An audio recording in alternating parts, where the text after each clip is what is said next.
Don't count me out. I'm not done yet. Chase Sexton taking the 450 title.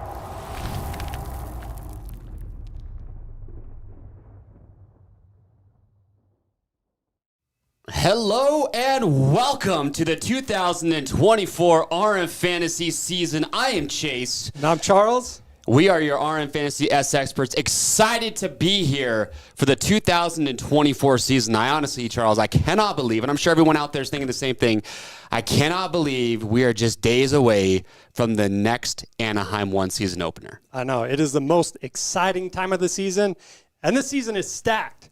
It is insane. Is it the most stacked? We say this every year. This is the deepest field. Is it? It gets deeper every year. It gets deeper every year? It does. I would say it is because we have less and less guys leaving and more rookies coming up this year. So we're going to call it the deepest field ever for the Supercross season. And if you are joining us live right now on YouTube and the other platforms, thank you so much. Welcome back. We're excited for this year. Remember, RMFantasySX.com is where you go to sign up. If you've never played before, here's the best part. It's free prizes. You go there, you sign up, you create your account. Doesn't cost you a penny to sign up. And once you're there, all you got to do, Charles, we just make your top 5 picks. You pick the wild card. We're here to give stats to help you people know who you should be putting in those positions, even though sometimes we're just throwing a dart at a dartboard kind of thing, you know. But do what you can with what you have. But we are here to help. Yep. And so you just make your top 5 picks, the wild card, and then you watch Supercross, and we promise you, if you watch Supercross while playing fantasy, it will make it even more exciting. And we are the official fantasy Supercross game for Monster Energy Supercross, and we could not be more stoked for it. We couldn't. It's a blast. Free to play, free to win. And one of my favorite parts of this is the group feature. You can make a group, you can join a group, you can lock your group so no one else can join it, whatever you want to do. But it makes for a good time of bench racing with your friends. Absolutely. And don't forget, too, so join those groups. And I've already seen, so we have the Discord. The link to the Discord is going to be down below. We honestly have like a Fantasy Nation, or if I like to call Fantasy Family, that is all on the Discord. There's a group for the Discord. There's an RM Fantasy SXperts group that you guys can join. So please join us. Join the Discord. And don't forget to subscribe to the Rocky Mountain YouTube channel so you don't miss out on these live shows that we're going to be doing every single Wednesday at 4 o'clock Mountain Time. So please join us. And that being said, let's talk about why you need to be playing. There is a big update, folks, for the 2024 fantasy season. Not only are we giving away our top 10 grand prizes, which we'll get to here in just a moment, but we do top 10 weekly prizes each and every week, which anybody, you always have a chance to win a weekly prize. But new this year, Charles. New this year. See, we were doing 90 Rocky Mountain gift cards last year. But every week. Mm-hmm. But this year, everybody wins. And now it literally pays to play RM Fantasy SX because here's the deal. Charles, when these people sign up to play and you score points each and every week, now those points will translate directly into RM cash that you can spend on the Rocky Mountain website. So on the fantasy page, if you folks haven't seen it yet, there's a little green box that just shows your fantasy cash balance. Now, after a month, this is important for people to know, after a month, that money expires. Yep. So your points for A1 are going to expire in a month, but right there it shows your balance. I've done a how-to video. I walk you all through step by step how to link your fantasy account to your Rocky Mountain retail account. So just go watch that video, link it all up. But following the races right after they're done, when you can see your points total, you will see how much credits you have available to spend on Rocky Mountain. So you have a chance to win grand prizes, weekly prizes, and no matter what, everybody is going to win some fantasy cash to spend. Yeah. What's not to like? I know. Well, I do have to say, anytime I've ever gone and bought something and I have some RM cash, it's nice. It makes my day. It's like, oh, I just saved that much money. And you can let it accumulate for a month and go spend it and buy something nice for yourself, for a friend, family member. Doesn't matter. So go to RMFantasySX.com, get signed up, free to play. We got some big news too. There's so much to talk about in this show tonight. It's going to be a little bit of a longer show because we got to go through basically all your top riders. Because I think there's like 20 factory motorcycles on the track at A1. But we also have Ryan Hughes, Ryno, as most people know him, Ryno Power. He's going to be calling in here, and honestly, just a couple of minutes. And we're going to be asking him some questions. He's training Austin Forkner this year. He is a technique guru. and just has some really cool insights. We're excited to get talking to Ryno and hear his thoughts. But let's get to, Charles, walk us through grand prizes. What are these people playing for at the end of the year? Top 3, we're playing for bikes. So first place, that is your KTM 450 SXF. Second place, you're getting the KTM 250 SX. So all you two-stroke lovers. And third place, it is the SX E3. So that's for all the kids out there, or if you have kids, whatever. So it's pretty sweet, yeah. Pretty sweet top 3. Fourth place, the trip to Idaho, to the Fastway headquarters, and you're getting a motocross lesson. Yeah, from what I understand, you're getting training with Wyatt Linesmith, who is raced professionally. He is up there. He works for Fastway. So if the rider wants to, you get a one-on-one session. They'll provide everything up there for that rider, and you can do a little training session, and you get to go up there and check it out. And I'm assuming they're probably going to give out some pretty cool swag and some stuff while you're up there. And Fastway, they make some of the best foot pegs that are out there. I have some on my bike right now with the F7 cleats, sharpest cleats I've ever used on a pair of boots. If you want to be glued to the bike, get some of those. But then fifth place, you get Dunlop MX34 tires for a year, which is awesome. That's the tire that you're going to see most riders at Supercross using this weekend. Sixth place, you get 2 STACYC 16E drive bikes and accessories. Charles, you'll like this one being the mechanic. Number 7's Motion Pro. Love it. Prize package. Yeah, you got to have some of those. What's your favorite Motion Pro tool to use? Oh, Put you on the spot here. You're going to laugh, but I kind of like that dowel pin remover I've got. Yeah, I'm going to laugh at that. Me, super nerdy. I like the digital pump. Yeah. Because it's like you just have, it's so accurate, and you can just sit there and get the exact PSI that you want. And I'm a nerd with that stuff. I check my PSI every time I go out and ride. And I just like knowing, like, just the confidence that it's an accurate scale gives me, I know exactly what PSI is in my tire. Well, yeah, and cool thing about those tools, they make any specialty thing you need, whether it's suspension or whatever. So yeah, we carry them all at Rocky Mountain. 8th place, Pro Honda Generator and Spending Spree. 9th place, Fly Racing Gear and Spending Spree as well. And then 10th place, who doesn't want some Oakley goggles, sunglasses, and an Oakley Spending Spree? Yep. Pretty radical. So there's your grand prizes. Yeah.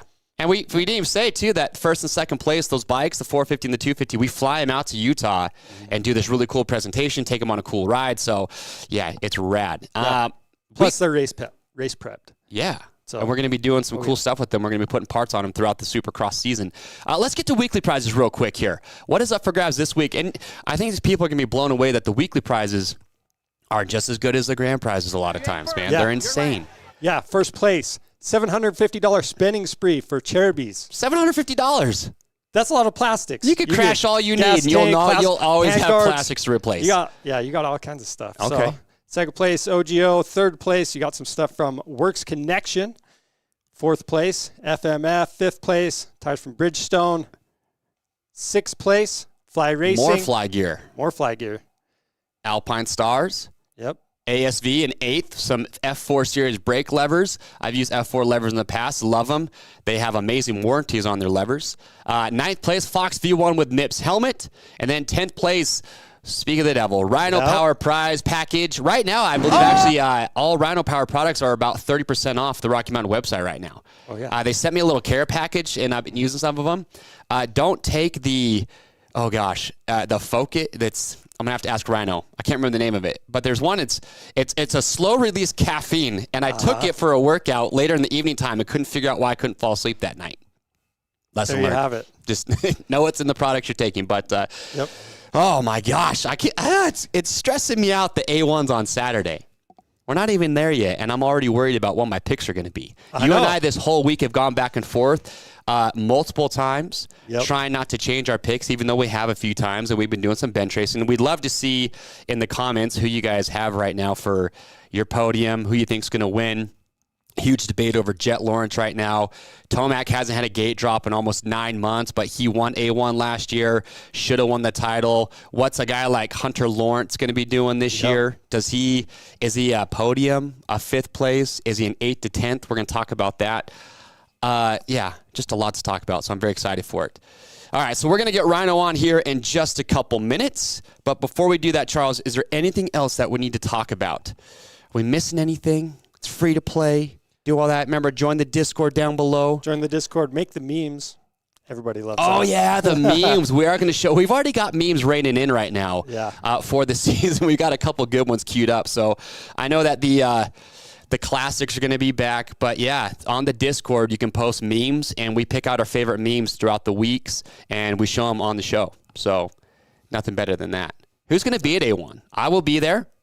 I'm going to be there for Race Day Live. So it's always a good time. Oh, big announcement, too. We'll get into it a little bit more when we talk about the track. But they have changed the schedule up for Supercross this year. Yep. What they are now doing is they've moved the times forward. So now the races are going to start earlier. So A1, the night show, starts at 4:30 Pacific Standard Time. So get your picks in. Yeah, so make sure you get your picks in. Yeah, get your picks in. It's 4:30, which is 7:30 East Coast time. So I know the East Coast people are going to love that because they're not going to be starting the races at 10 o'clock. Yeah, it'll be nice. So it will be nice. Other thing with that, getting your picks in, yes, we do drop the 2 lowest rounds, but with all that said, why not, take advantage of all the chances you have. So don't miss the first couple rounds. Yep. So make sure, too, and you're on the Fantasy website, you can just click a button, and you can add the whole Supercross schedule to your calendar that you want, so you'll get notifications so you don't forget. Because there are those day races throughout the year where everybody's going to forget to put in picks. It just happens to everybody. Yep. And remember, too, the rollovers are not eligible to get the RM Fantasy cash, so do not forget. With that being said, perfect timing, because right now we've got the man, the myth, the legend, Ryan Hughes. Ryno, how are we doing? I'm doing good, man. I'm doing really good. Life's been kind to me lately, and so I'm not going to have any complaints after so many years of maybe getting that struggle, right? Yeah, well, we're going to talk about some of your injuries and how that's kind of relatable to what some of these current 450 riders are going through right now. But thank you for taking the time to do this. You're working with Austin Faulkner this year. I've been watching his vlogs, been seeing you in a lot of those. I kind of want to know a little bit about that. And then what is it? Have you always been just a technique guru, even from the days that you were racing? Was that something that you just focused heavily on? No, that was my mistake. Is that this is my whole kind of talk to everybody is, look, when I raced, my technique couldn't handle the speed I wanted to go, or was able to go, or capable of going. So once your speed becomes too fast for your technique to handle, you become more dangerous. You start making more mistakes. You start doing this, and this is what you kind of see in this top level is everybody that's kind of overriding makes a lot of mistakes and this and that, where you see Jett and all that makes 0 mistakes, and it's just about the approach. So for me, I had more work ethic. I thought I had more speed than, let's say, an Imig and Jeremy and all that, but they went a different approach. They went more on the kind of the technique, the little thing stuff, and I was still stuck kind of in that era of whoever's the fittest wins. And okay, well, nobody's going to outwork me. But then that leads to a problem if you start overtraining yourself, and then you start almost practicing bad habits. So I wasn't always that guru. It's just once I stopped racing, something just clicked in me from what I was learning from the body and training, and it all just, I don't really have an answer for it. It just happened, and then I started teaching this technique of the toes and the hips and the back and all this stuff, and people thought, I was a little bit out of the box and crazy, but now you can't win a race without that technique. It's impossible. Everybody's doing it. Yeah. Is there a rider that you would compare yourself to that's currently racing where you look at their technique and think, if only I could work with that guy, I see things that I know he could improve on and that would improve his speed? Do you ever analyze that? Yes, I do many times, and I'm working with one of them, and that's Austin Faulkner, because I see a lot of him in me, that he has such want, such drive, such willingness to almost to die for this sport that he loves to do. You know what I mean? Because everybody knows his history. Everybody knows his history, how much he's been hurt. But he shows up at this track so focused and so motivated, and that I have to bring my younger kids in to keep an eye to look at him. I go, see, this is someone who loves what they say. They love what they say they're doing. You, on the other hand, are telling me that you love this, but you're so afraid to fail at it. So it's kind of cool that way. I guess 450. I feel that I could make a little. I can make a change in everybody, because everybody can have just something small. If you say you're perfect, then you're dead. That's the thing. That perfect doesn't exist. Once you say you're perfect, then there's no progression from that. So with Eli, it's a little bit of this. With Sexton, it's a little bit of that. Jett, I say that's almost probably the most perfect you're ever going to see and get on a motorcycle right now. And that's also more from his approach. And I see that it's more of his approach than is his technique. His technique's a little bit more sound in what he's doing, but everybody's on their toes. Everybody has their hips rotated out. Everybody's back straight. Sure. You know what I mean? All these different things. But I feel that he's a step behind everybody, meaning that everybody's so focused on going fast. Well, if I'm focused on going fast, I'm always going to be ahead of myself. But if I'm feeling what fast is, I'm always going to be right where I'm at. Mm-hmm. And so if you're feeling what's fast, well, you're going to roll through this corner without brakes and out gas. And that's going to be the fastest way around. But if I'm thinking about going fast, I'm going to get on the brakes as hard as I can so I can get on the gas as hard as I can. Right? And that causes this notchiness, that causes this little bit of, disruption of the bike, where somebody that had won 14 motos in a row, and I know he won them all, but he had the second fastest guy in the world right behind him the whole time, and he didn't even make a freaking bobble. That's telling you that it's not technique, it's approach, it's a feel. You know what I mean? Yeah, I watched this old video on YouTube of you training somebody, and I can't remember who it was, and I don't remember the exact numbers, but I remember you saying, give up 5% coming into this corner to gain 20% coming out of this corner. So I feel like when I think of that, that's the approach I look at, like a Jett Lawrence, where he's patient, he lets the bike do what it needs to do underneath him, and it just allows him to flow, and he doesn't look like he's trying as hard as the other guys because he's taking some of those approaches. Yeah, and there's things that he does, with his legs. He extends his legs a lot. And that's a big thing that you see a lot of riders right now, and especially the kind of like the 250F, that they have this crouchy style, crouchy style. So when you're crouched in the motorcycle, where that motorcycle goes, you're going to be more effective. But the more you stand up high on the motorcycle, so to speak, like Jett, it's going to be moving out under you like a trials rider. So he does some things more technically sound, but I just feel it's his approach. He's riding these bikes and these tracks the way, in kind of a new way, and it's almost like this old way of this Carmichael Stewart is going away, because that's Carmichael Stewart was just balls to the walls and hang it out and that. But now the bikes have become so good and so I guess precise that you don't have to be as fit.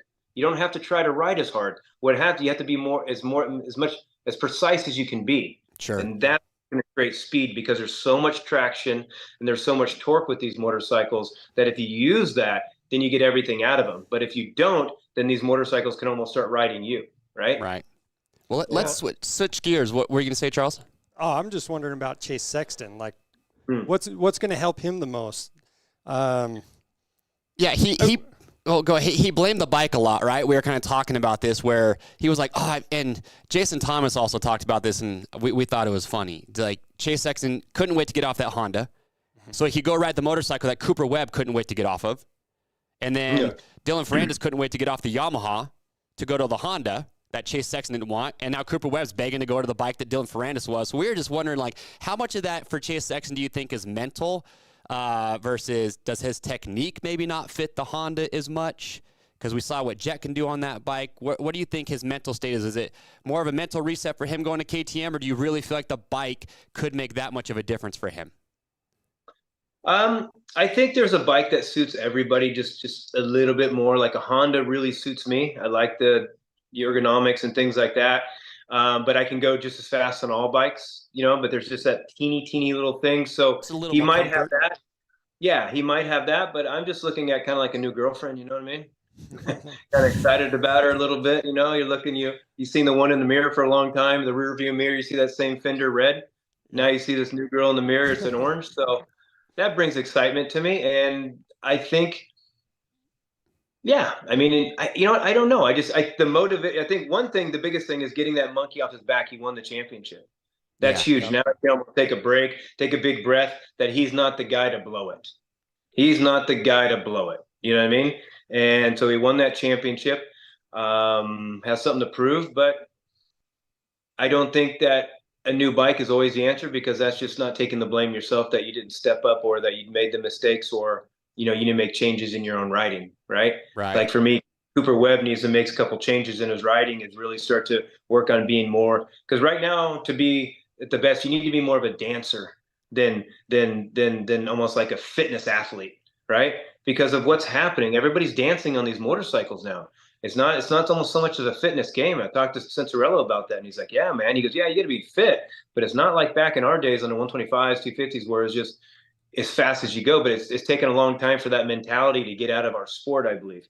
And now you're starting to see people do more yoga. You're starting to see people work on technique more, all these things. Because I see a difference in Cincerello and also Anderson when I go to the Kawasaki track. Everything's more one movement instead of three movements type of thing. So people have kind of like, fine-tune themselves a little bit more. Because I've always make the thing. I go, why do you shave these little things off the top of the grip and leave the bottom ones so you can have that, just that comfort, those little things. So what's the difference from the bike than the mechanism riding it, the motorcycle? Why aren't we making these same improvements? Why aren't we're making these same adjustments with the body and approaches? If the bike makes the difference, the bike doesn't ride it, you ride it. So That's my whole thing with this whole sport is like, man, let's tune into what's riding the motorcycle. And that's the rider. And now I feel the sport has, because Jett made such a just blah, winning 22 in a row, that everybody's like, oh, holy shit. But kind of been, we've been pushing that for a little bit. And so, that's the way I look at it. Yeah. Charles, what were you going to ask him about Tomac and injuries? Oh, yeah. With Tomac, a little older, kids, family. Older, coming back from an injury. Hasn't had a gate drop in 10 months. How hard is it to come back from an injury like that? How do you think he's going to stack up? Is he going to come out swinging? I mean, you've had your fair share of injuries, and along with that, my question was like, once you start getting to that older age, is it hard to shake those demons of not thinking about getting hurt? And it wasn't like a devastating injury where, he was in the hospital for a long time. So for me, I'm like, mentally, I'm like, I don't think this is a hard one to get past. Now, if it was like a broken femur, back, something that you're just like, you really put your perspective, you're like, is this really worth it? But for him, I'm like, it was a calf. Yeah, the Achilles, that would suck. But I don't think it's something that's going to be weighing on the back of his mind come Anaheim 1. Yeah, I don't feel that's a problem, because normally the problem is with, it's almost, big crashes to me. I won't say, I hate to say it, was kind of like being molested. It'll never go away. I still get butterflies in some of the things that I think about. So if you take a Ken Roczen crash, I would say, yes, he's going to come back, be a little bit tentative, this and that, because of how devastating it was. But not even crashing and hurting something, for a motocrosser, that shouldn't even be a blink of an eye. You know what I mean? The only concern would be is if it's weak or if it's going to happen again. But other than that, it's out of your mind. And so I've talked to Eli a couple times on the offseason. I said, hey, man, you're coming back. You're older. You got this new generation. I go, what are you bringing new to the table? Are you just going to bring the same Eli and hope that it helps? Hope that it matches with this new generation? I go, you got to bring something new to the table if you want to keep improving. You know what I mean? And so who knows how far that went, but I feel that he will definitely be ready, because a champion's a champion. Yeah. You know what I mean? A champion's a champion, and again, the injury is not so bad. And I think maybe 1-2 races he'll get his groove, But again, once you race, you don't forget how, man. And it's not like he hasn't raced for 10 years. Yeah. Right? That's true. So I don't think you're going to see any change in Eli, and I think there's going to be a little bit of motivation, and I also think there's going to be less pressure on him, because you're not expected to win. He's coming off injury. He's coming off, this, and everybody. I don't think there's that much pressure on him. I mean, I really don't. Okay. I think it's just a complete want to, and that's it. He wants redemption. Right. That's it. That's a complete want to, and I don't give a shit what happens, what anybody thinks. Kind of. Yep. What about Jett? So, in my opinion, Jett has the rookie card where if Jett wins, everyone's going to say, well, yeah, like, what do you expect after you just went 22-0? But if he doesn't win, he still gets that, well, he's a rookie. It's going to take him some time to figure it out. So I feel like Jett in this situation doesn't have a lot of pressure either. But I was going to ask you, what does it do mentally to the other riders if Jett does come out and just continues what he left off doing during the summer and during the Super Motocross? Well, I think the biggest pressure is probably going to be on Chase, because Eli's coming off this. Jett has, I'm a rookie and this and that. Same with Hunter, Cooper really wasn't there last year, but he changed bikes. So it's kind of almost like, hey, you're the #1 plate. You say a better bike. you're expected to win, the way I look at it. Yeah. Right? So I would say the most pressure is on him. If Jett wins the first one, yeah, no big deal. You know what I mean? He's hot. He's fresh. He doesn't have much pressure. Wins the second one. Third one, oh shit, here we go, Jeremy. And then once I was ready, against Jeremy, and he started going on that freaking string, it was almost like you started racing for second. And you saw that kind of with Carmichael and that. People didn't really battle him as much because you just started expecting it, It's a weird thing, unless you're Vince Freeze. Yeah, I mean, it becomes like they're going to take you out. It's like the Cole Seeley, Jason Anderson thing where it's like you can just never get the better of this guy. And I hope we don't see that with Jett and Chase where Jett just always somehow gets the better of him. But yeah, I agree with you. I think Chase has a lot of pressure because he went to Red Bull KTM because he said, he's not going to say it out loud, but the bike, right? He wanted something fresh. And I don't think he wanted to be under the Honda tent with the, with the attention that the Lawrence brothers get. From your perspective, you probably understand that way more than I would. But yeah, I think Chase Sexton, honestly, of all the riders, has the most to prove. Because one, he wants to show that he is better than Jett. He's got the new bike. So yeah. Are there any sleepers? Are any riders that you feel like a Malcolm Stewart? I think Jason Anderson's going to be a lot better. Not a lot of people knew he was on that BFRC shock last year that him and AC weren't really gelling with. I feel like we could see a new Anderson maybe show up for A1. Do you have any thoughts on that? I've been watching them practice, and they both, Cinderella and Anderson do look very solid. Do they have that speed that Jett has? I don't know. I've never seen them riding with anybody, so it's hard to say. They look very fast. They look very precise. Their technique is more sound than it's ever been. Sleeper wise, not sleeper, but sleepers. I'm saying I'm taking Kenny for the win in the first A1. I think there's a lot of people. Well, because he always comes out swinging. He does. Right? Mm-hmm. He was hot in these last Supercrosses in Paris. Right? Yeah. Very strong. He's very good on slick tracks. Right? That bike is working a little bit better. Yep. He has no pressure on him. He's not expected to win. He's used to it. I don't know. He's done it before. Couple times, I think. 4 times. Yeah. He's got the most A1 wins of anybody that's currently racing.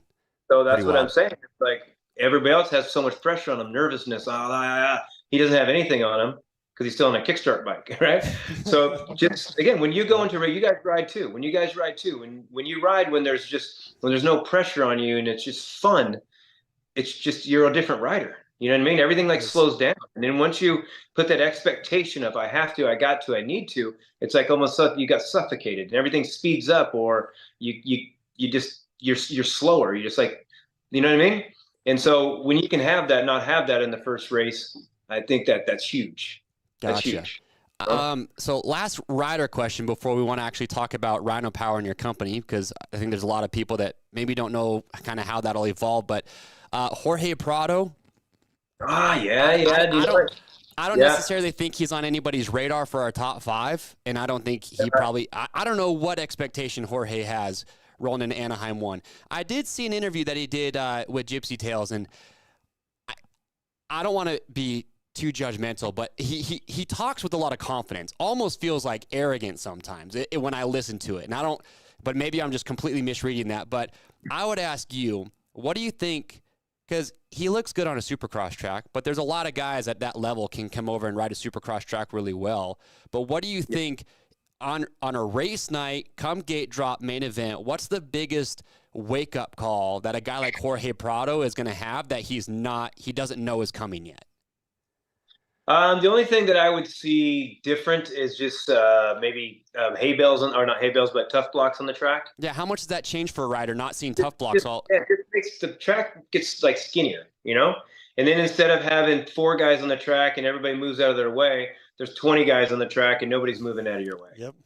Right, so that's a little bit different too. But you said sleeper. I completely forgot about Jorge, and you better be careful because who's the best starter in the world? Jorge. That's Jorge. That guy hole shots. Best starter in the world. Yeah. So if he hole shots and he gets in his groove, and he's probably the best Supercross rider we've ever seen come from Europe, besides maybe JMB, right? And what makes you say that? Just because his technique, because again, everybody that came from the past almost came from a European track that didn't have doubles, didn't have this technical stuff, didn't have this, so they've had to almost adopt this style that came from America of the hips and the back and all these things. And they've learned to be so much more technical in their riding because of the tracks, that now he's coming over with that American style, not having to learn it. An Albertine and a Langston and anybody else that came over had to learn this kind of American style, because they'd always jump and go backwards and then come forward, right? And so I just see Prado so much more technically sound than anybody's ever been, except maybe JMB, because he came in at a time where there wasn't so much technique. He just had this really, really cool trials approach to everything, right? Traction approach. And so I think if Prado whole shots and he can get out there and there's a little bit of a gap from somebody, gets a couple, 3-4 seconds, I could see him win, because he knows how to win. It's not like he's not a champion. He's multi-time world champion. He won the world championship last year. He knows how to handle pressure, and he's a very, very, very precise rider. So, yeah, that could be awesome. I like it. All right, well, let's switch gears, and now let's talk about Ryno Power. Like we were saying earlier, right now we got a sale going on at Rocky Mountain. Awesome. So how do you focus a lot on the supplement side? Like with Faulkner, do you do a lot of the nutrition stuff with him? Are you more focused on riding technique? He's probably drinking some Gladiator right now. Yeah, that is some hydration fuel, actually. After this, I run straight to yoga. So nice, perfect. So with Austin, yes, I am. He uses our supplements. I do guide him on that. He works with Charles Dow, so they have their stuff in the gym and eating. I talk to him about what works for me and little tricks that I have nutritionally and stuff that way. But I've just kind of backed away from the physical side of stuff and just wanted to truly focus on the technique of everything, and just be so, precise with that I can transform people in such a short amount of time. And then instead of only being able to give 50% here and 50% there, I want it to be 100% there, because that's where I know I can make a bigger difference than anybody in the world than trying to compete against somebody just training somebody, if that makes sense. Right? So, yeah. And what is it about Ryno Power? So what made you want to start the company, and what would you say is your sales pitch to somebody who's riding dirt bikes, but they want to take the nutrition more serious? They want to get into training off the bike more. What is it about your supplements that you would say, this is why we created Ryno Power? This is what, goes into the thought and creating the product that we have. Yeah. So again, I always go back to the motorcycle, and everybody has new gasoline, new pipe, new this, new for the motorcycle. Well, I always was going, well, what about the body? And we had some stuff outside the sport. We never had any fuel that came from our sport. So I wanted to be kind of the first person that brought a supplement brand out, a fuel brand out, so to speak, for the body through our sport. And I could use it just because of my name and my past. So, we had some really good products in the beginning of our launch, and then we've kept continuing and making them better and making more products and growing and getting in different companies and countries, and also with like your guys. It's an honor to me, really. You know what I mean? Like when you do this just by, hey man, let's give this a try. Because myself and Ryan, we were talking about something else, and I said, hey man, I got another idea. And he goes, what's that? And I go, I got a supplements idea. And he goes, really? I got a name for it, I got a tagline for it, and this, but if I spend any more money on a company, because I had a Ryno land at the time, my wife will divorce me, So I told him about this and told him about that. And he's like, shit, man, let's do it. And he goes, this is what I'll do. He goes, I'll put $10,000 into it and we'll start. That's awesome. Start with $10,000 in his bedroom. His closet was our warehouse. He took all his clothes out, and then he broke his back like 3 months after we started, the same injury I had. You know what I mean? So it's just a cool kind of, transition. His name is Ryan, my name is Ryan, and I don't know, man. It kind of just happened organically, and we're having a great time doing it. We have a lot of really good riders, as I can say. We probably have the best rider lineup of any sponsor in motocross by far. Mm-hmm. You know what I'm saying? And that's because people trust what we do, trust our product, trust the ingredients in there. because feeling doesn't lie. And when people come off the track not cramping up or have that, that clarity they do, excuse me, in their riding, or the taste of our new protein and all that, well, that's where you get your trust. Sure. That's where your trust is. Trust is from experiencing, and trust is from kind of word of mouth. Yeah, And, funny story. So Ryan McCarthy, who you're talking about, if you ever talk to that guy, he's the most. You can just tell that guy is passionate about what he does. And he sent a little care package, and I took, I think it's the Endurance, and it has like a slow release caffeine. Well, I'm an idiot and took it late at night for a late workout, and I couldn't figure out why my mind was racing so bad while I was laying in bed, like trying to fall asleep. And Ryan told me the next day, he's like, yeah, you don't want to take that before bed. That's like a full race day thing. Yeah, I usually take that in the morning because, I would imagine more of the motivation. So it has guarana seed in there. Motivation, so it takes, that's it. Yep. Yeah, so it takes the body, it takes a while for the body to metabolize it. So it's more of this long lasting, energy. There's no crashes. Like coffee, caffeine brings you up and down. That's why you're chasing it all day. Where this is more of the subtle, sustained energy through the day with the motivation. So, and like I say, it's really cool to see, riders on the podium and all that. Just, all of a sudden now your company is starting to be part of the game, you know what I mean, and stuff. So it's an honor, man. It really is. That's really awesome. Cool. Also, go ahead. I had a question just with your supplements. Let's say for the weekend warrior, if they were only going to buy one thing. Let's give them three. Three things. 2 or 3. Yeah. 3 things. 3 things? In order, what would you have them buy? Okay, so 3 things. So if I go to the track, what do I need? I want to make sure that I have something to eat because, need something. So we have a bar, gluten-free, organic, 2 flavors, chocolate and acai. Then I need a hydration because I'm going to get thirsty as hell, right? Right. So hydration fuel, I'd have that. So that's a third product. We have lemon lime, we have fruit punch.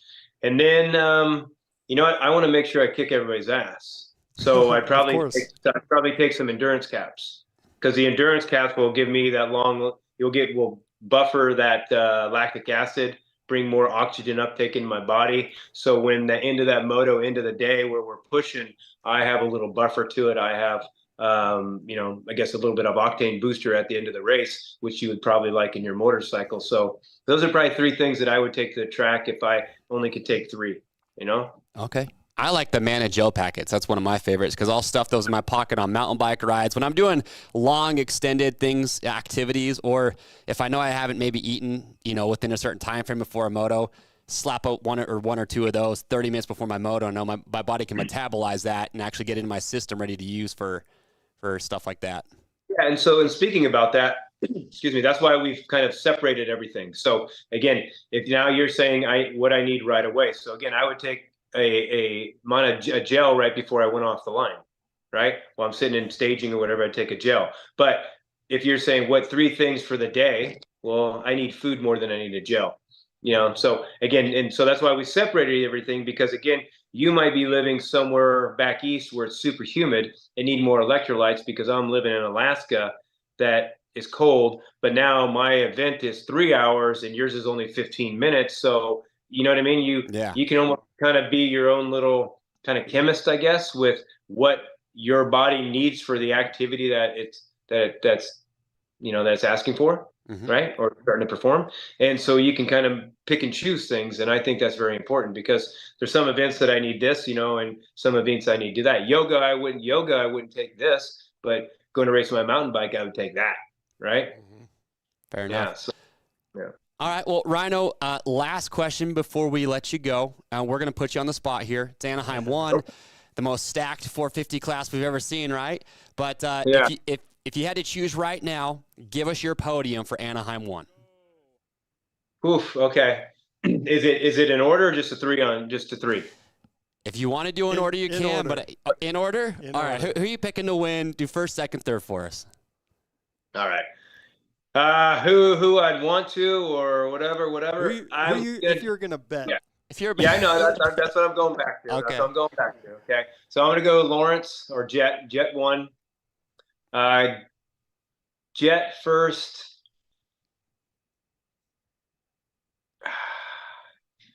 No Kenny second? Kenny second. I'm just throwing shit out there. Kenny second. I like to go on a limb on things. And I'm going to go Prado third, man. I'm going all out. Oh, that's good. If this man gets Prado for third, we owe him a prize package or something. Know. Oh, what happened? I did not expect that. Well, hey, Ryno. Awesome. Well, again, I can, like I say, I can see Prado winning. Have you seen him ride Supercross?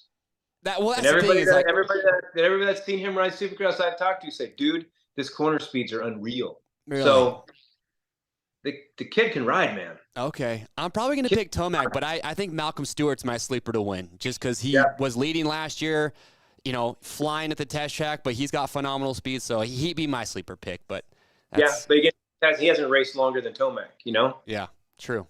So that's the only thing. Yeah. So 250F. Boy, I don't even know who's damn racing. You know what? I'm going to go Bolin one.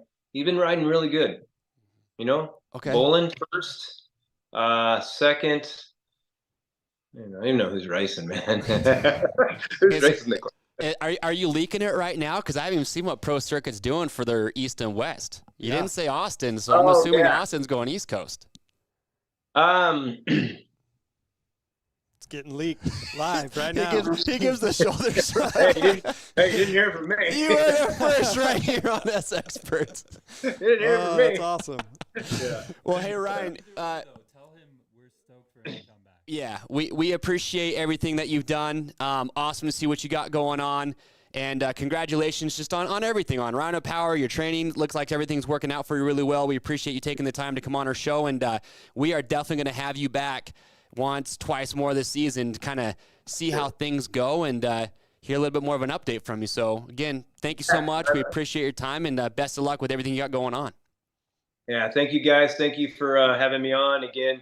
You guys carrying the supplements and everything like that. Also, the passion you guys have to share the sport and share the insides of it and stuff like that. That's where I feel our sport is missing, is the little things, the behind the scenes of why are riders doing this and why is it, just we need to be more of that call that football, that explaining how things are happening more technically. And so, I enjoy listening to you guys and all that. So again, hope to be on more times, and anybody watching, thank you. Thanks for the support. And man, we're going to have a good year watching Supercross. Yeah, we are. Heck All yeah. right. We'll talk to you soon, Ryan. See All ya. right, buddy. Yeah. See ya. What a good Legend, guy. man. Legend. What a good guy. All right. Woo. That's what I'm talking about. What a good start to the season with our first guest caller. That was the ASV guest caller of the week, Ryno Hughes. Support the man, shop at Rocky Mountain. Go right now to our website. Again, 30% off Ryno Power supplements. Let's get into it, Charles. Track trends. We talked about it. Remember, picks close 4:30 Pacific time. That's 6:30 or 7:30, on the East Coast. So make sure you get your picks in. I have a feeling this one's going to be spicy. The track? We got a right-hand start. Yeah. We got the track map up on the screen right now. Right-hand start. Right-hand start. We got 2 whoop sections. We back do. To back. I like that. Test them. We're going to see who's good in the whoops coming up in a opening round. So, yeah, the right-hand start, just they have to get off the rear brake a little bit earlier. Can lead to a little bit more chaos, but it looks like it's a nice big sweeping turn. They're not doing a hard, 190 where it funnels in really bad. But a little bit of insight. They did an interview with the guy that runs Dirtworks, and he said that the dirt on the stadium, so I was a little stressed because last week I looked, it looked like rain in the forecast. Yep. But now it's just sunny. Yep. So we're going to have great weather. It's supposed to be like 63. Yeah, but they said, so the dirt's been on the track for a while now because they had a monster jam there, but it's rained and they've just left it open. Yeah. So the guy said it's going to be sunny, nice weather, but the track is going to be soft and is going to be ruddy. And some spots, he said, are going to be even ruddier. The areas he said, like the first base side where it just doesn't see the sun, he said it's going to be a soft and ruddy racetrack. So not quite as bad as last year, because last year they got all that rain, but it's going to be a technical track. Could change up the picks. Yeah. I do have a couple cool little Anaheim 1 stats for everybody, though. The first year for Anaheim 1 was 1974. 1974 was the first year of Supercross. But the first A1, this is what I love, was January 31st, which is my birthday, 1981, and Kent Howerton won that on a Suzuki. Check this out, Chuck. Yamaha has the most Anaheim 1 wins with 11. Honda is second with 9. Yep. Ooh, here's a good one. Read this one. You got that next one there? Yep. Of all the A1 winners, only 7, all the way from 1981, only 7 have gone on to win the title. Isn't that crazy? Only 7. That's insane. Yeah, so just know Anaheim 1 does not, even if Jett wins, it doesn't mean the title's a lock-in. And what's crazy, too, is KTM, speaking of Chase Sexton, has 6 450 Supercross titles, but only 1 Anaheim 1 victory. And that was Ken Roczen way back in 2014. Can you believe he's been racing 450 since 2014? Long time. That was the year that James Stewart probably would have won that race, but James swapped out in the whoops on that Suzuki and wrecked his brains out, and Roczen went on to win it. Yep. And there's only been 7 multiple A1 winners. And a few of those, is wild. And a few of those, Barsha and Roczen are two of the 7. Pretty wild. It is. Okay. Speaking of top contenders, this is our Fox Top Contenders segment. Let's get into it here. Interesting fact here is that only 4 active riders right now racing 450s have won Anaheim 1. You have Tomac, who's done it once. Barsha's 3 times, and he three-peated. It was 3 in a row. Yep. And then Kenny's done it 4 times. And then Anderson's done it once. And that's the thing is, like, I thought Roczen, I was looking, it's like, I was only going back to 2015, and he only had won 3 times. I was like, I swear he's won a 4th, and that's when I remembered he turned pro in 2014, or went to 450s. Yeah. So interesting. Anderson's done it once. Crazy. All right. Charles, explain to the people. Go ahead. Oh, no, go ahead. I was going to say, we're going to go through and do our top contenders like we've done. But the hard part is it's A1, folks. So you just know, like, it's wide open. It's going to be the hardest round to pick. But what we've done is kind of grouped the riders. Who we think are going to, be in the top, middle, and towards the end. So there's 4 groups. We're going to give stats on them, but we're going to start out with, like, your guys that are most likely to win or get picked to win. Then we're going to go to that second group of guys. It's kind of like your second tier of somebody could win in that group, but maybe on the podium that, second to 4th, 5th place. And then we have a third group and a 4th group, and we're getting a wild card. So let's pop things off right now. We have Chase Sexton, Jett Lawrence, Eli Tomac up on the table. And I would love it if you put in the comments, out of these 3, do you have one of these guys to win? A lot of people, and look, no hate comms here. A lot of people are probably going to wonder, why wouldn't you put Kenny or Jason Anderson? You only got so many guys you can choose from. And look, I know Kenny's going to come out swinging. He could very well be in this echelon, but he did only win 1 race last year. So it's kind of hard to just, I don't know, could eat our words. On the other hand, I mean, he's been giving Jett a run for his money. Yeah, so, absolutely. Plus he's won 4 A1s, so 4 of them. Well, let's talk about these 3 here. So Eli Tomac, probably one of the biggest storylines of the year. Obviously, he got hurt last year. He had the title on lockdown. Thank goodness he did not retire, because it would not be the same Supercross. Can you imagine a Supercross world without Eli Tomac? But I kind of feel like Jett's maybe going to take that torch, or Sexton. Could happen, but at least it has a chance to happen. Yeah. All right. So look, Tomac he said in an interview that he's more concerned not about winning A1, which he got to check that off the bucket list, but he's more concerned about just being in the hunt for points 3 to 4 rounds into the series. So he's taken it at that. This is a long-term approach, obviously. So, yeah, we've got him in that 1st to 3rd range. Where you want to put him, I don't know. My question would be, how rusty is he going to be after, 8-9 months of not having a gate drop? Well, and he doesn't have a great A1 record. No, up till he won, his best result was a 3rd. Yeah. But if you look at that, so before he won last year, he was a 6th, a 13th, a 7th, a 3rd, and a 22nd. So not the best track record, but I feel like last year, and even the year before when he won the title, he got 6th that year, but he kind of turned the page or flipped a new leaf as far as starts go. Yeah. And he just became this phenomenal starter. And I always pay attention to the heat or the practice starts that they do on race day live. Mm-hmm. Tomac, I think, whole shot at 1, or if not both of those starts last year. And you're like, oh, his starts are good. So he won 4 of the first 6 rounds last year. A1, San Diego, Houston, Oakland. His average finish for the whole season was 3.9 per gate drop. His average start was 3.23, which I think was the best. And he only started worse than 5th after lap 1 and 4 of 22 gate drops. So, yeah, he had the best average start of all the riders. So, yeah, I get he's rusty, but like Ryno was saying, you don't forget how to do this. No. 9 months seems like a long time, but he's been on the bike for a while. I'm sure he's been doing a million gate drops. So I have Tomac to win. Yeah. He doesn't feel pressure. I feel like Jett feels more pressure than Tomac just because after Jett just did, there's a lot more people that expect him to come out and continue doing what he did. Yep. How do you feel about that? So, yeah, I know there's going to be a lot of haters because Jett is a pretty easy pick, but I've got Eli Tomac to win, and a couple of reasons for that. You know, looking at all this stuff, besides that, he wants redemption. And not only does he want redemption, the rumor has it, he's in beast mode right now. He's in beast mode. Yeah, but train. everybody's flying at the test track. Chuck, we all know that. I don't buy into the whole flying at the test track thing. I think these guys are all flying. I mean, Ryno just said Prado's flying, and he picked him for third. Okay. Comment where you have him. Jett Lawrence, look, his average start in motocross was 1.45 after lap 1.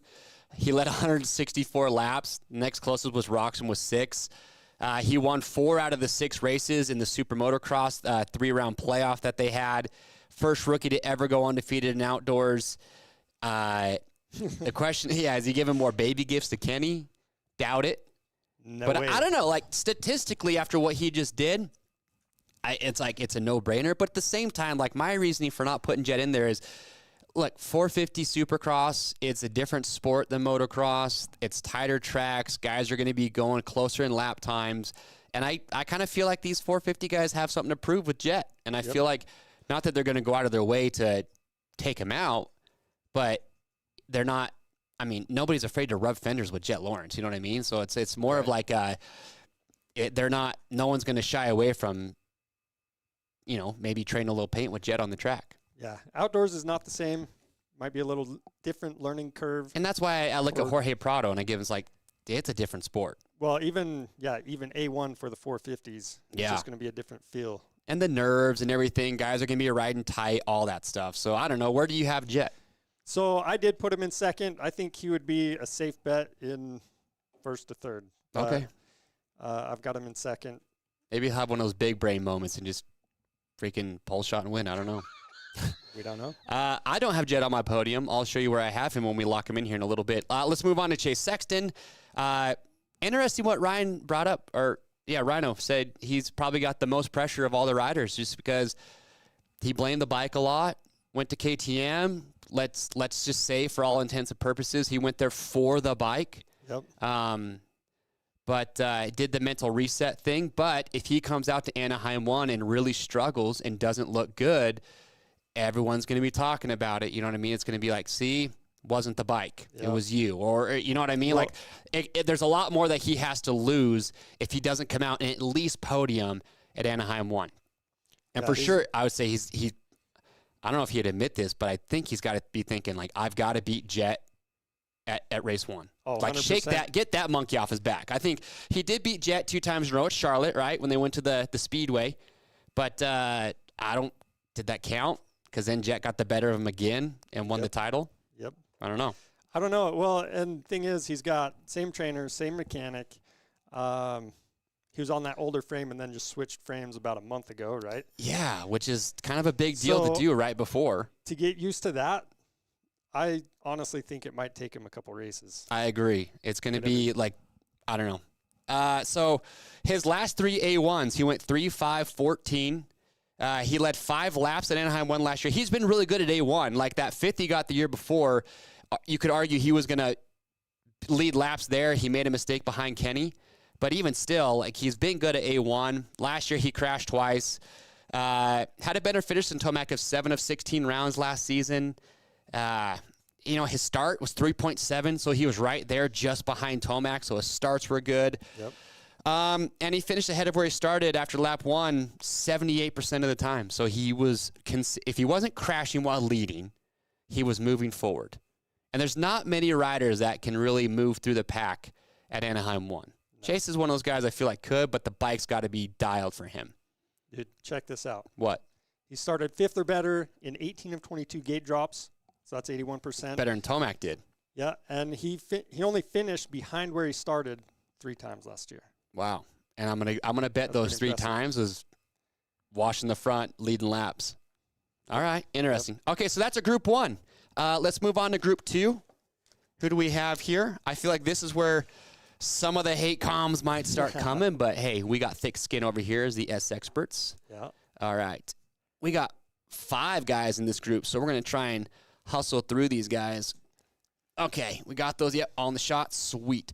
Let's start it out. Yeah, we got Ken Roxon first up. Won A1 4 times. I mean, he always comes out swinging. He's won it 4 times. And he won in 2022. Kenny won when nobody expected him to win. Yep. Like, nobody. Uh-huh. That was a big shocker. And he didn't expect to win that race. No. So, and again, Sexton went down behind him or made that mistake, but he comes out swinging every year at Anaheim 1. It's his second year on a Suzuki. Yep. So he's comfortable on the bike. He's done this dance a million times. He's another one of those guys where, like, hey, there's no pressure to win this race, but for whatever reason, he just always does well when it comes down to A1. He's the only other multi-time winner other than Barsha. Yeah, and he's fresh, too. He's been riding and racing a lot during these other races. He did the overseas races. So, yeah, he's been on the bike a lot. He was top 5 in 12 rounds last year, and he won in Indy. So he DNF'd Salt Lake, remember that. But other than that, he only finished worse than 6th place 1 time. So Kenny should be in your top 5. Yeah. Like, if you want a solid top 5 pick for your first round, I would say put Kenny in there. His average finish at A1 is 2.8, and he's raced it 10 times. Okay. Those are good odds. That's pretty good. And let's see. He had the same average finish per main at the Super Motocross as Jett did. So, yeah. Yep. Let's see. Yeah, he's the only rider that led more laps than anybody else in outdoors. So, yeah, Kenny's solid top 5. What about, do you have Kenny in your top 5? I do. Okay, good. I've got him in 3rd. All right. What about Anderson? Anderson, He's the hardest one for me, honestly, right now. Uh-huh. Because he's won A1. He's up and down. Last year, he crashed multiple times in qualifying, but he just hasn't had the best results. I mean, his last 6 A1 finishes, a 7, 10, a 15, 5, 14, then he won it. So I kind of feel like with Anderson, we need to just try and forget about last year. Almost like just erase it from the memory banks. New bike. Different shock. Yeah. Different frame. So I guess they were on that BFRC shock, which nobody really knew about. Mm-hmm. Now they're back to the standard work shock. And if I want to go back to the 22 Anderson that won 7 races. Yep. That took Eli Tomac all the way down to the wire. You know what I mean? Yep.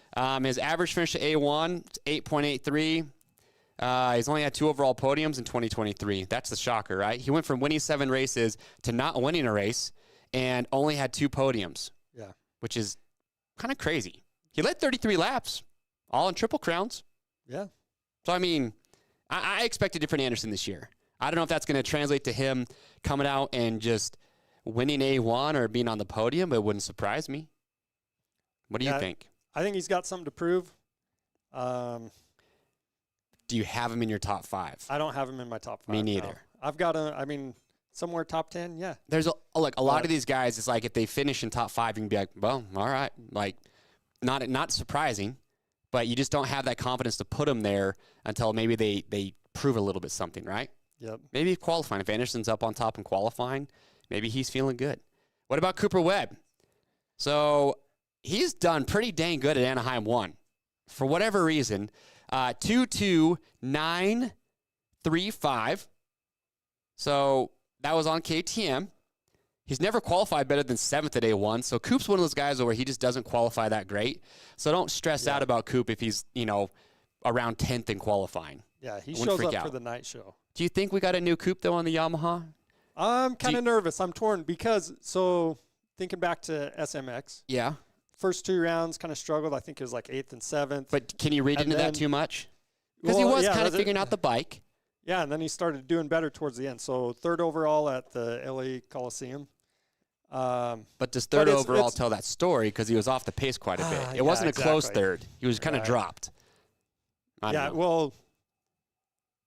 he's just kind of stacking them with everyone else that was there. And I don't know. If Webb gets a top 5, it'll be like last year where you didn't even notice him in the top 10 the whole main event, and then with 5 minutes to go, you're going to look up at the scoreboard and be like, "I'll be damned. Webb's in 5th right now." That's how it's going to happen. Yep. I don't think there's going to be any flashes of brilliance. He's just going to be there and put himself in a good situation. Yep. He led laps in 4 Supercross rounds last season. He won 2 of those.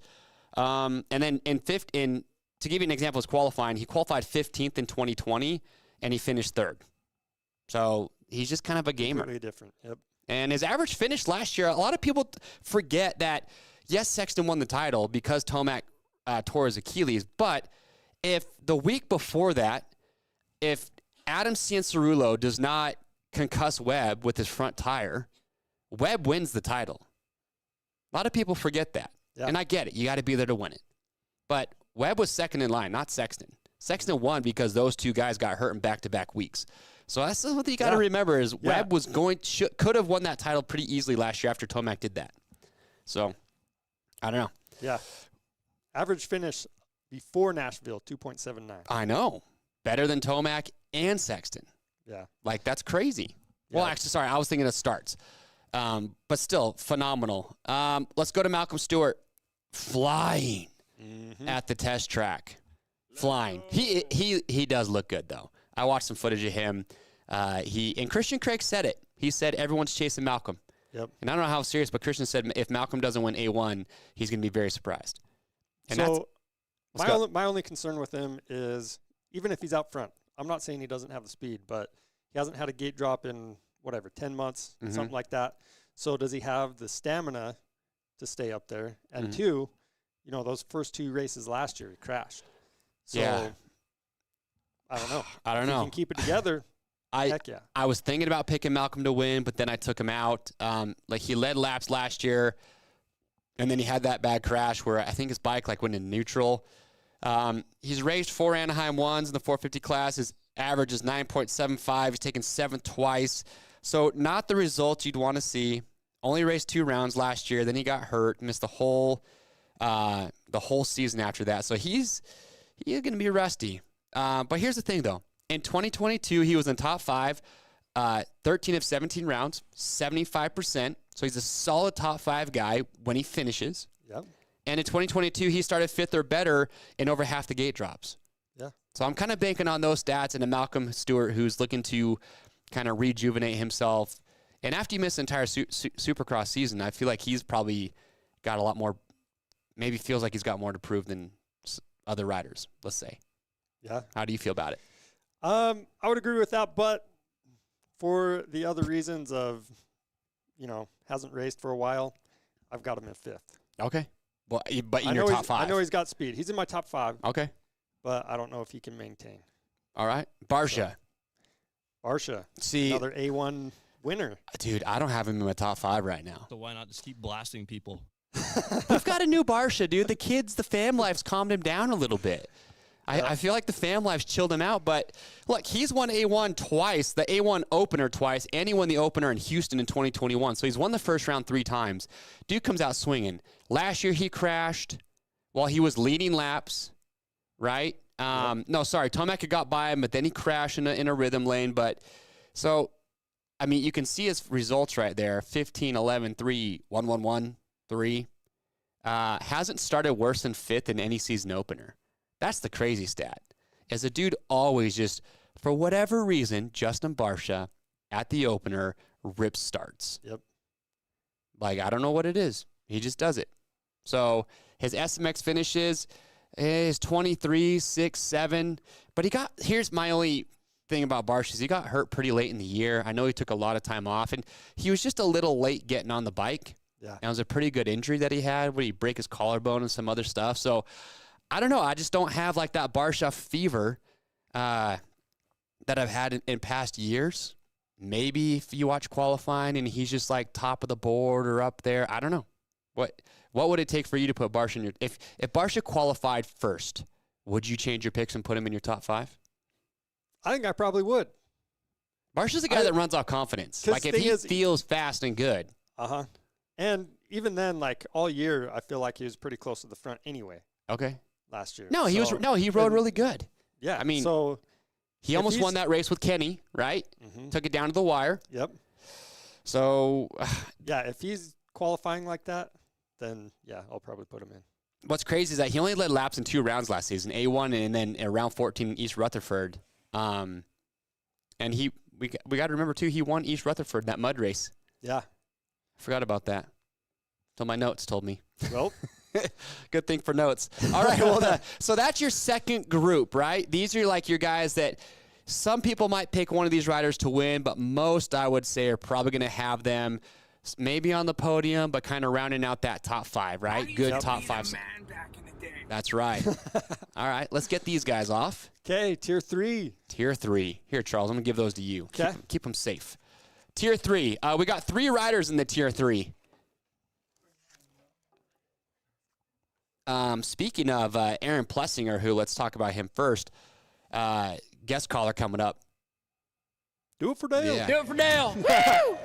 Called it. Yeah. AP's going to be calling in again, so shout out to him. Yeah, cool guy.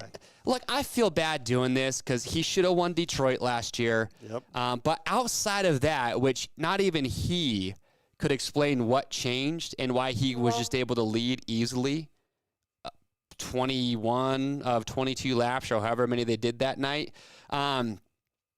It just, results-wise, I just don't have that confidence to just slap him in my top 5. This will be his 6th year in the 450 class, by the way. Yeah. Which is kind of crazy. Makes me just feel old. I'm going to be 39 this month. Jeez. I'm starting to get up there, dude. We're like the guys that I grew up watching are just like, they're fizzling out. Yep. But his last 5 A1 finishes 8, 9, 8, 12, 6. He's finished within 2 spots where he started in 4 of those. His average finish per gate drop last year was 6.5. His average start, though, that's the thing that's kicked me, is like AP's just never been known to just consistently start in the top 5. Yeah. So I just, in A1, when everyone's there, like you've got to just go off of guys that you're confident will get a good start. And he only started 5th or better in 7 of 19 total gate drops last year. So that was 36% of the time. Yeah. That's not high enough for me to want to put him somewhere around that top 5. Well, yeah. So average finish is pretty close to average start. Plus, you got a couple new guys coming in. Yeah, you got the rookies, right? You got Hunter, Hunter, Coop, Prado. Yep. So, I don't know, interesting. Hunter Lawrence, your 2023 250 SX and MX champ. So, really, the only thing we have to go off of him as far as the 450s go is he just raced his brother in Paris. Yep. And there you can see his results, 226, 133. So, and if you watched him race Jett, he led a lot of laps. He was right on Jett's tail. I don't know how much that's going to translate in Anaheim 1, but clearly he, like his brother, knows how to race a 450. But again, that's Paris Supercross. You've only got about 3-4 dudes there that are like some of the top guys from over here. After that, it falls way off as far as the level of riders that are there. So different story. But could Hunter be a 5th place guy? Yeah. I think he could be. Do I feel like he's more of like a 6th to 8th, 9th? Yes. That's kind of where I have him. He won 7 of the 10 East Coast 250 Supercross showdowns, or SX races last year. So he won 7 out of 10. Never finished better than 3rd at A1 on a 250. So not the greatest 250 results there. Yeah. Raced all 3 Anaheims in 2022 and finished 18.33. So I don't know. Okay. Yeah, I think he's going to do great, and I think he's probably the most underhyped guy coming in. Think so? I think so. Do you have him in your top 5 then? Okay. No, but I just think it's going to be a learning curve. I think he's going to be coming up quick. Yeah. But I think A1, maybe he doesn't have that success. Okay. But over at Paris, he did win 1 moto, right? Or 1 race. Yeah, he won 1. So, Let's go. I mean, that was against Jett. Yeah. I mean, look, like Hunter's good. one of those guys. That's where we kind of felt he belonged. I want to know what you guys think down in the comments, or if you're chatting live right now, shout it out. Nick, Sid, tell us what some of those people are saying right now. But let's move on to our next rider. Dylan Ferrandis just made the jump from Star Racing Yamaha to Phoenix Honda Racing. Yep. So this is one of those things kind of like a Sexton move, where he went from the Yamaha, blamed the bike. Now he's on the bike that he says makes dreams come true. He loved it. He loves it so much. But it's the bike the Sexton couldn't wait to get off of. So maybe technique makes that big of a difference. I don't know. I guess he was working with Ziggy at Factory Connection last year at the end of the year. Yeah. He's with Factory Connection for Supercross. Could we see a rejuvenated, better Dylan Ferrandis? His Anaheim 1 results aren't bad. He only finished 3 races last year, but it was 4.65. But he's only raced 13 races in the last 2 seasons, which is terrible. So could he be rejuvenated? Yes. Am I going to stick him in my top 5? No. Yeah. But if he top 5, I wouldn't be terribly surprised. You know what I mean? Yeah, I'm kind of the same. Just results are good when he's there. He could have a new fire under him with that new team. I mean, attitude does make a big difference, in my opinion. So. I don't know. In 2022, he was only top 5 in 3 of 14 gate drops. So I don't know. I need some stats on him to back it up. But kind of curious. We'll see where he falls in the picks. So that's our third group of riders. Next, we're going to move on to, and these 3 right now that we just talked about, I feel like kind of bleed into this next group, which is going to be what we call the Fly Racing Wildcard Watch. Yes, let's get into it here. Who do we got? Okay, 10th place wildcard this week. Comment, who do you have? This is going to be a doozy, because what's crazy is that you're going to have a factory rider that's going to finish in the 10th place spot, guaranteed. So if you look at these, Charles, I mean, it's insane when you've got Christian Craig, Adam Cianciarulo, Justin Cooper, Jorge Prado, Colton Nichols, all these guys as a 10th place wild card. It's weird. But it's reality. It is. And honestly, if anybody finishes in 10th, it's not the end of the world, but it's like... But like Christian Craig, right? Let's take him for example. He's got a lot to prove. This is the last year of his deal. He signed that 2-year deal with Husky. Yep. He cannot afford to have a season like he did last year, where it took him a while to crack the top 10. He took 13th to A1 last year.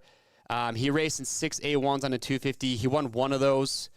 And the crazy thing is he didn't crack the top 10 until round 5 last year. His starts weren't good. So I don't know. I feel like 13th to 10th, that's a good improvement. But he's just like, hey, like based off of how he performed last year, I'd put him in the wildcard watch. So, yeah, I agree 100%. He started the season, above 10th place. And then towards the end of the season, he was getting, I think, 6th was his best finish. Yeah, he started to turn it around a little bit. So, I don't know, just putting him at that level back on there. I'm thinking a couple new guys coming in. Puts him right around 10th. Yeah, so that's what's doing it for me. He had only one finish better than 8th in his first 5 gate drops last year. So I don't know. It's just, sorry, I was looking at Adam Cianciarulo, not Christian Craig. Don't quote me on that. His average start was 11.2 and 15 gate drops. Never started in the top 5 last year after lap 1. Nope. Which, that was surprising. It is. Okay, Adam Cianciarulo, last 3 A1 finishes, 9-11, and we forget that AC's gotten second in an Anaheim 1 season opener. That was can't remember if that was his rookie year. I think it was his rookie year. Got second after he just won Monster Cup too. He's kind of rolling on that high. Yep. I have no idea if his arm issue is any better than it was.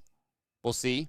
That was his big thing last year is he just had trouble feeling his hand. It was his throttle hand. Would go numb. So but, yeah. Hard to ride a Supercross track if that's happening. Super bummer. But he did make it through the seasons. And that was the big thing, right? Get through both seasons, which he did. He led laps in 3 rounds last year, round 2, 11, and 16. AC is one of those guys where could come out and rip a whole shot. And he could hang on to maybe a 5th or 6th. I don't know. Maybe. Yeah. But I just feel like if he starts outside the top 5, there's just going to be a lot of shuffling going on. I have no idea. He has the speed to win races. He's probably going to be... He's always up top in qualifying. It's just the arm issue. Got to see how that's treating him. Yep, putting the whole race together. Yeah, exactly. Justin Cooper, he won the 250 West title in 2022. Got to remember, he only did, I think, 6 races last year. Mm-hmm. But it wasn't bad, though. He got 6th in Daytona. Only raced 5 rounds. 5 rounds last season. 7.8 was the average finish. Let's see, finished 7th overall in his first 2 SX rounds last season. 5 and 6. So I don't know. Jake Coop's a pretty good pick. He could be one of those sleepers. I think him and Hunter are two guys that maybe don't have too much pressure on them, but could crack, like be inside the top 10. But if they got 10th in the wild card, it's not going to surprise me. I think Hunter Lawrence is going to be the biggest hate that we get for having him in the wild card watch. I don't know. Or sorry, in that last group. I was like, yeah. What do you think about Jorge, though? Far down. Oh, I'm torn with Jorge. So, I mean, he's obviously a champion, but he also hasn't raced Supercross. Yeah. It's a different sport. Yeah. But Ryno brought up a good point. He is, without a doubt, like undoubtedly one of the best starters ever on. But that's an outdoor start, and that's in Europe. Another thing, too, is like, I don't know if the gates are a little bit different. If the gearing, I don't know. Like, some things could be different, but I just know that historically he is by far one of the best starters of all time. He won the MXGP championship last year. He's going to do the first 3 rounds, right? Yep. And then take off to get ready for the MXGP season. It sounds like he's going to come full-time in 25. That's what I've heard. Rumor has it. Rumor mill? Mm-hmm. I don't know. Take over for Barsha? Did Barsha sign a 2-year extension? I think Barsha is through 25. Yeah. So maybe he goes to KTM. If we see AP not have a stellar season, does he take AP spot? I have no idea. Don't know. All right. So those are who else do we have up here we haven't talked about? Oh, we've got Colt Nichols and Benny Bloss. Oh, Benny Bloss is even in the next group. I wouldn't even put Benny Bloss. I would not put with this group here. Colt Nichols, Factory Racing Beta, new team, which I'm glad to see. It's always good when you have new teams that are joining the ranks. So we got Beta this year with Benny Bloss, Colt Nichols. Benny Bloss, I would not feel confident putting him in a kind of wildcard watch around 10th place. Just hasn't done a lot of races. First year on this new bike. A top 10 for Benny Bloss, I think he would just be jumping out of his socks. Yeah, but I'm showing 23. His average finish was 14.37.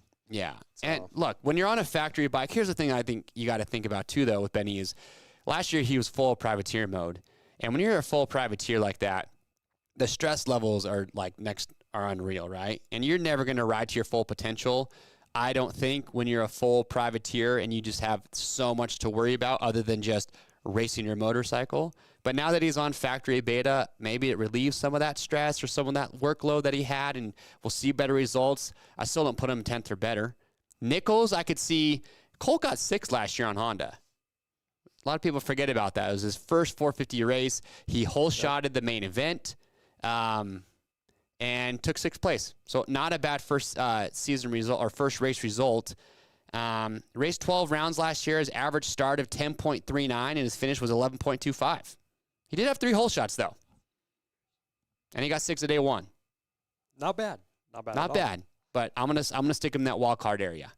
Let's see, he started either 8th or 11th in 5 standard rounds he raced last season. So, or he started 8th twice, 11th 3 times. All right. And then after that, you've got riders like Benny Bloss, Shane McElrath, some of these other guys that we didn't talk about today, that if you're feeling, a little spunky, you want to put those riders in your top 5 or in your wild card, you could. But I feel like statistically, just looking at it and what my heart tells me, Charles, we talked about this a lot. These are kind of like some of your top picks for who could finish in that wild card spot. But could it be a Malcolm Stewart? I mean, it doesn't matter who you are. If you make one mistake, if you touch the ground in Anaheim 1, start fighting for the wild card. You know what I mean? That's what's gnarly. Like, you cannot make a mistake in this race. Otherwise, good luck. We're not going to, Tomac last year crashed leading. Yeah, way too much talent. And now with the addition of 3, Justin Cooper, Hunter Lawrence, and Jett Lawrence, I don't know if we've ever seen 3 rookies this good all move up at the same time. Can you consider Jay Cooper rookie since he raced 6 races last year or 5, whatever? I think you still call him a rookie. Still call it a rookie? Because he was just doing them when he had time, right? I don't know what he was doing last year. That was a weird program he had. But I would say that, the 3 best rookies we've had move up in one season that I can remember. So it's going to be exciting. Well, I don't know. Charles, you ready to lock him in? I'm ready to lock him in. Before we do, where's the chip? Real quick, Charles. Hold on. Up? We got a man. He's on the live stream, but he's also doing crank seals. Oh, cool. Oh, he's wondering what he Great. should use to clean up his crank seals before he puts in the new ones. Nick, I can't hear you through my headphones. Does that mean the viewers can hear you? Sorry, big dog. There we go. There we Is that go. better? Okay, we have Yeah. somebody that wants to know what they can use to clean up their crank seals. Yes. As Inside far of as- the case where the seal sits before he puts the new ones in. Are they looking buggered up? He already took them out. He's just putting freshies in. Fresh, What do you freshies in? what do you clean the case with? Oh, Oh, just contact cleaner. contact cleaner. Contact cleaner. Yeah, if you're doing it at your house, you got to use the contact cleaner. If you Yeah, guys want tell us. questions, Get that contact cleaner on there, okay? look, Charles does all the how-to videos. This guy, did you go to MMA? MMI. MMI? I And did whatever they call it. local trade Mixed school, and martial then arts. I just did all the factory training, and Charles is just a Mixed- closet mixed UFC martial- fighter. yeah. We never knew it. yeah, you can look up my fights online. But Fights with girlfriends. Is that what you're talking about? No. Yeah. What No, but Charles is the how-to mechanic. He does all the how-to videos for us. And if you go on YouTube, if you ever have a question about something, find a video that's relevant to what you're trying to figure out and comment. Charles and I check comments daily. So if you want answers to questions, he's your guy. Just go ask him. yeah, let me know. All right, Charles, where's that Do chip it at? all. Did you throw it away? Oh, is this on? Right here. Who watched Outdoor Fantasy last year? Raise your hand. Yeah. Who ate a hot peanut last year? Oh my gosh. I don't want to relive silly? it. You guys, a lot of you probably saw me eat that hot peanut. It destroyed me, hiccups, crying. And I didn't even know Charles wanted to do this, but here we go. We're getting ready to film today. And what does he do? He brings a freaking coffin. Yeah, in my desk, I found an expired Pacquiao chip. I love expired. So, yeah, this is from 2022. I was going to eat it. It's fermenting. And, yeah, left it down in there in the drawer. Saw it today. Thought of Chase. Thought of him and that peanut. And I was like, you know what? We should make a bet. So I think we should make a bet on dang who it. gets the most points for fantasy this At the year. end of the year. Season, right? Yeah, Supercross just season. Supercross. Here it is. This thing is hot. This has Gosh, dang Carolina it. Reaper. Let's see. It's like I have PTSD of that peanut. Like it's that peanut was that bad that when I think about hot food, it is by far the worst thing that I've ever eaten. And I just don't want to do it again. It has a warning on But it. you know what? This is one chip. The one You're chip a challenge. rookie to RM Fantasy SX as far right. as being here with me. Yep. So I will accept your challenge. Okay. But this guy ate those hot peanuts. He ate 9 at one time. I almost feel like it's not a fair fight because you've already damaged your taste buds beyond repair to where you're not going to feel the heat as much as I'm going to. But I'll accept the challenge, dude. Hot chip at the end of the year. My mouth is watering right now thinking about that thing. That's how bad it is.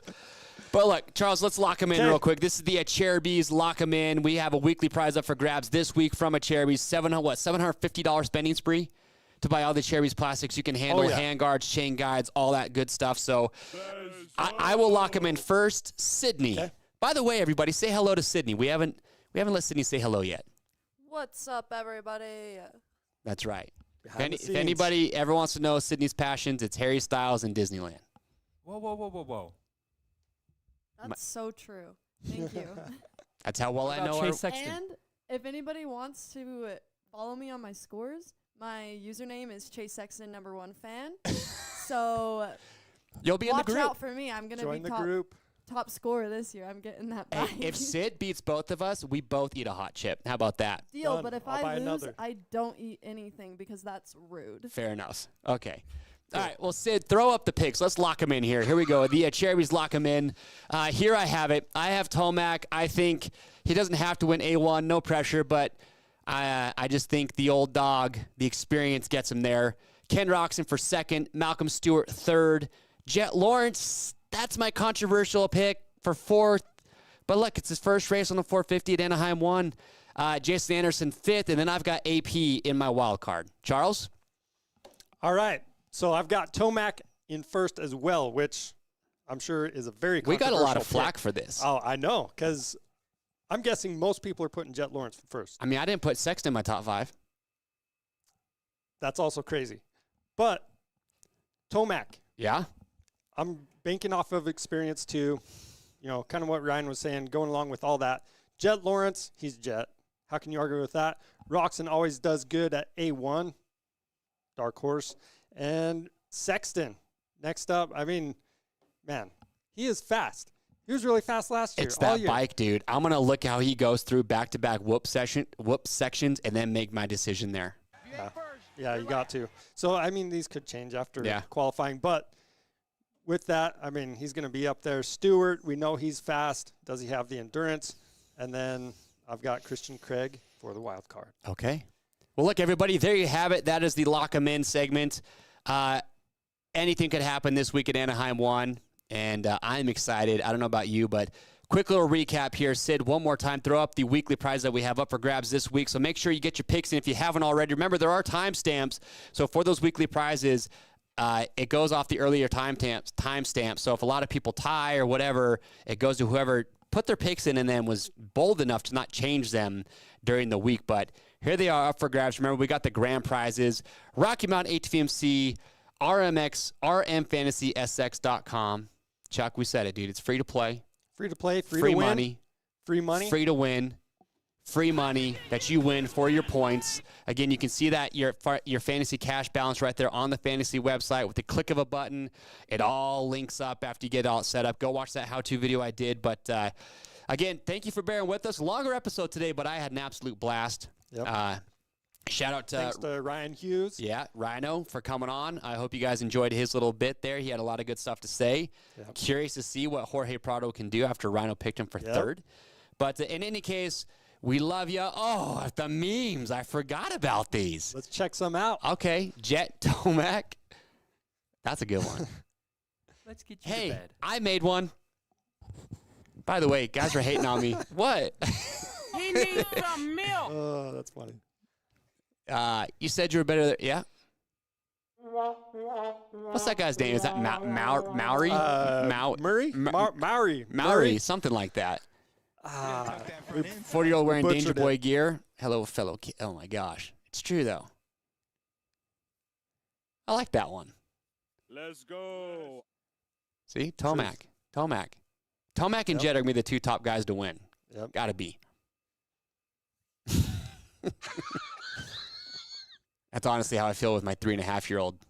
Yeah. Every day. Nick can relate. But there you have it. Those are some of the memes. Remember, submit those. Link to the Discord is in the description there. We have the chat. You can submit your memes. Shout out to Dr. JB. Oh, we forgot. Do we have the lap chart for May 1? Did we get that? Dr. JB always hooking up with really cool stats. We're going to show the lap chart each week. This, if you want to take a look here, is what went down last year in Anaheim 1. That thing is all over the place. Yeah, it is. But look at Coop, man. 10th to 2nd, just chipping away at the 450 class. And once again, look at that. He wasn't inside the top 5 until lap 16. That's what I said. You're not going to notice Coop until the last 4 minutes, and you're going to be like, oh, Coop's in 5th. Yeah. Oh, Coop's in 4th. That's probably what's going to happen with Cooper Webb, even though we didn't put him in our top 5. Yeah. Holy crap, I forgot about Webb. Sneak in there. It's going to be tough. Well, look, everybody, we appreciate you. Thank you so much for watching. Hope you had a good time watching the show. Please subscribe, share this video with your friends, give it a thumbs up. And as always, good luck on your picks this weekend. Is there anything else? That's all I got. Hey, we'll see you next week, Wednesday, 4 p.m. Okay. Good luck. We'll see you then.